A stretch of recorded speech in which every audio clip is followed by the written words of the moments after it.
I recognized the pattern, but held firm. My decision is made. I start in August. I stated simply, leaving no room for debate.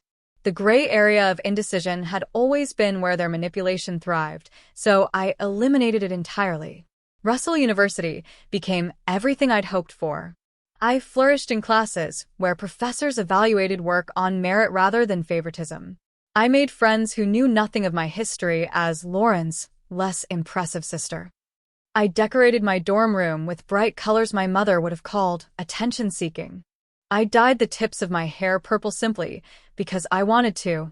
I maintained minimal contact with my family through occasional texts and monthly phone calls.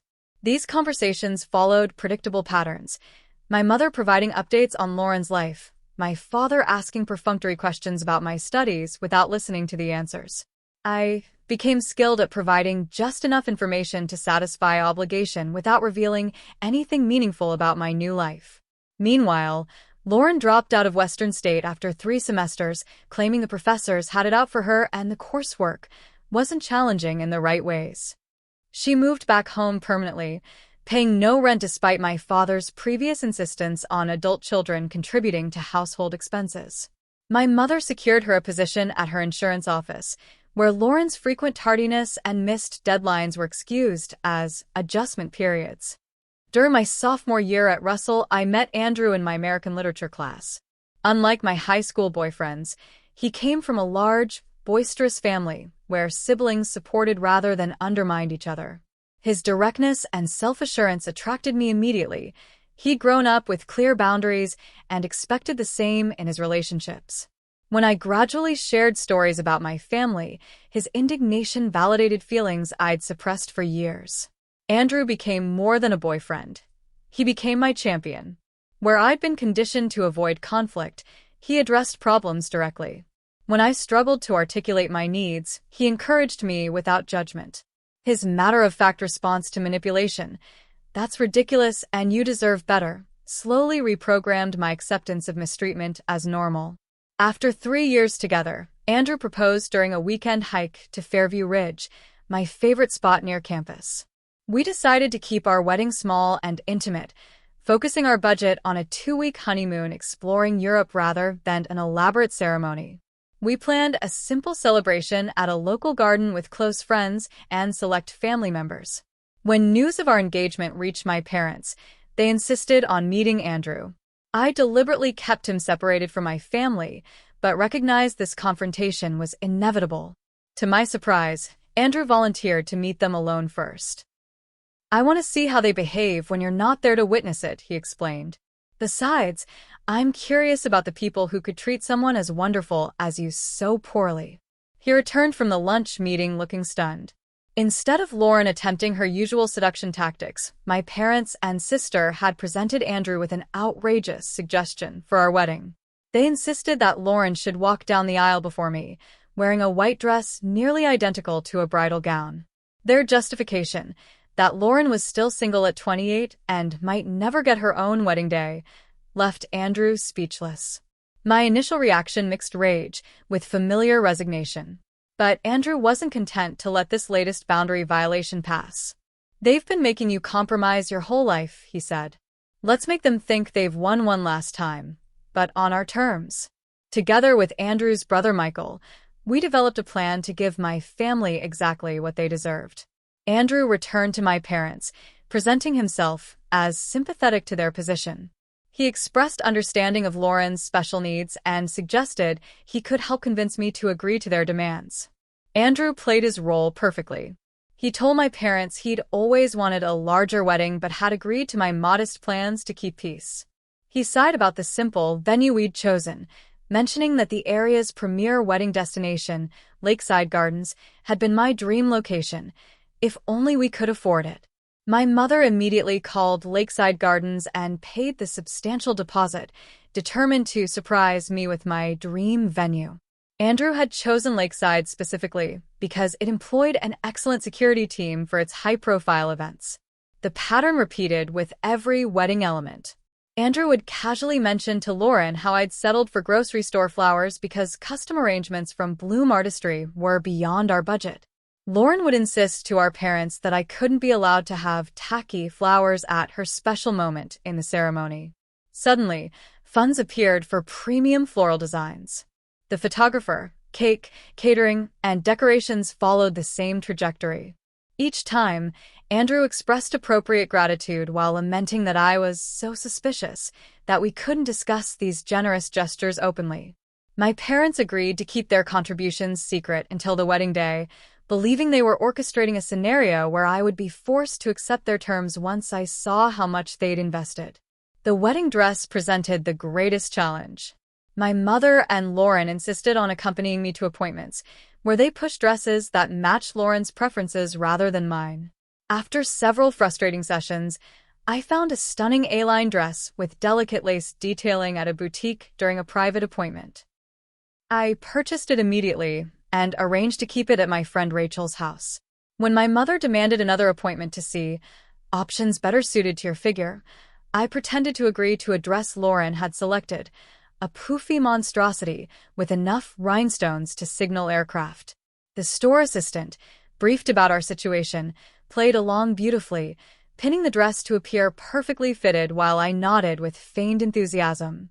2 weeks before the wedding, Lauren suggested to Andrew that she might accidentally spill something on my dress the morning of the ceremony, forcing me to wear their backup option. Andrew relayed this information with a grim smile, confirming that our suspicions about their intentions were justified. We secured my actual dress at the venue in advance and hired additional security specifically tasked with keeping Lauren away from the bridal suite. Andrew worked with the wedding coordinator to develop a precise timeline that would foil my family's plans while appearing to accommodate them. The morning of our wedding arrived with perfect weather and meticulous preparation. My bridesmaids surrounded me in the secure bridal suite, while Andrew's groomsmen implemented our carefully orchestrated plan. My parents believed that guests would be seated, I would be distracted by last-minute preparations, and Lauren would make her entrance in her white gown moments before I realized what was happening. Andrew had taken a small swatch of fabric from Lauren's chosen backup dress to my parents the previous day, claiming he'd accidentally damaged my dress during transport.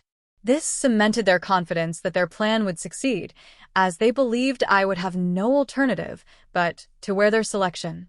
We stationed security personnel at every entrance with clear instructions about Lauren. We'd provided photographs and explained that despite what my parents might claim, Lauren was not part of the wedding party and should not be admitted in a white dress under any circumstances. My father arrived at the dressing room 30 minutes before the ceremony, expecting to find me frantically dealing with a ruined dress. Instead, I stood radiant in my chosen gown, professionally styled and photographed for the past hour. His confusion quickly turned to alarm when he received a text message. Lauren had arrived at the venue's main entrance in her white gown but was being denied entry by security. Without a word to me, he hurried away, muttering that something came up. I pretended not to hear his comment about how I wasn't supposed to be ready yet. My bridesmaid Rachel loudly asked what was happening, then rushed out to check, while activating the recording devices we'd positioned throughout the venue. In the ceremony space, guests murmured in confusion as my father abandoned his position.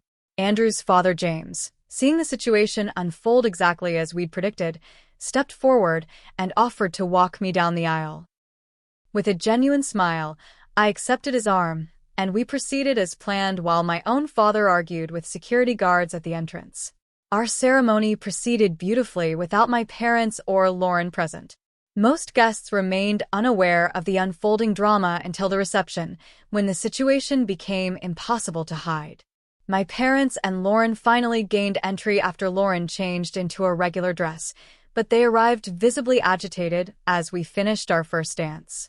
Throughout the evening, friends and extended family members discreetly approached us with details they'd witnessed.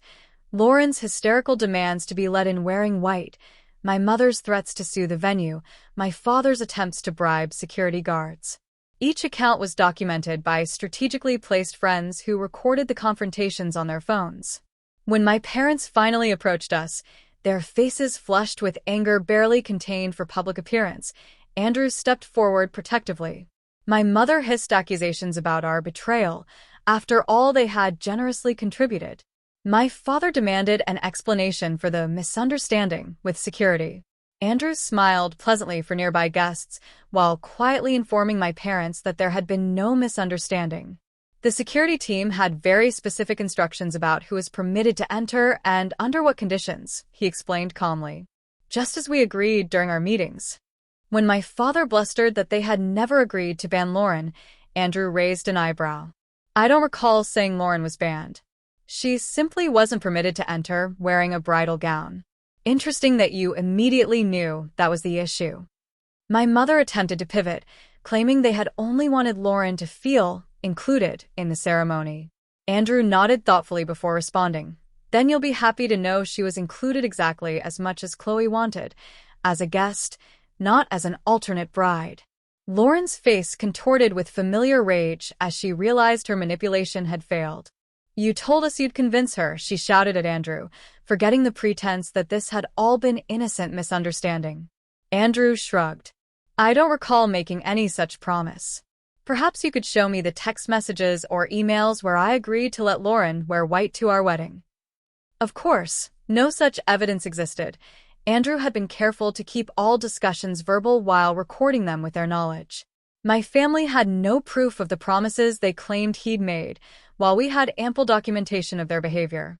When security approached as the confrontation escalated, my parents made a final desperate attempt to save face. This is between family, my father insisted. We've paid for this entire wedding. Actually, Andrew corrected, you've paid for upgrades to our wedding. We were perfectly happy with our original plans and budget. You insisted on paying for extravagant additions after I mentioned what Chloe might have wanted if money were no object. That was your choice, not our request. As they were escorted away from the reception, our guests rallied around us with unprecedented support. Many approached with stories of witnessing Lauren's preferential treatment over the years, validating experiences my parents had consistently denied. For the first time, I felt truly seen by my extended family. In the weeks that followed, Lauren sent a barrage of accusatory messages, claiming Andrew had seduced my parents into spending money under false pretenses. She demanded we reimburse them for wedding costs as compensation for their emotional distress. When we didn't respond, she alternated between threats and tearful pleas across social media platforms. My parents attempted to rewrite history, telling family members that they had generously contributed to our wedding despite my ungratefulness, and that Lauren had been cruelly excluded due to Andrew's controlling nature. Few believed them after witnessing their behavior firsthand. We returned from our European honeymoon to a new apartment in Seattle, 5 hours from my hometown. I limited contact with my family to occasional holiday cards and maintained firm boundaries when they attempted to re-establish their previous dynamic. Andrew and I created the family we'd both always wanted, one built on mutual respect, honest communication, and equal consideration. The wedding day that was meant to be my final humiliation instead became the first day of my liberation from the golden child shadow.